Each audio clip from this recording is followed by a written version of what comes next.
Drugs కేసులో సినీ ప్రముఖుల విచారణ కొనసాగుతుంది.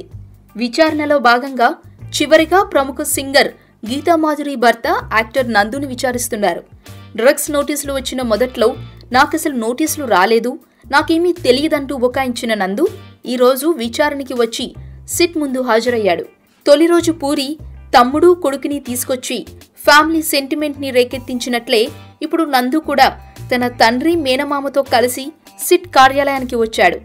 కెల్విన్ మొబైల్ ఫోన్లో నందు నెంబర్ ఉండటం, వారిద్దరి మధ్య జరిగిన వాట్సాప్ సంభాషణల ఆధారంగా నందును విచారణకి పిలిపించిన అధికారులు సుమారు 60 వరకు ప్రశ్నలను సిద్ధం చేసుకుని విచారణ కొనసాగిస్తున్నారు.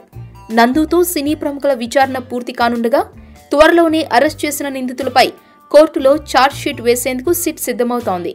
అయితే రెండో జాబితా గురించి ఇప్పటికే వార్తలు రావడంతో కొందరు సినీ పెద్దలు అయోమయంలో ఉన్నారు.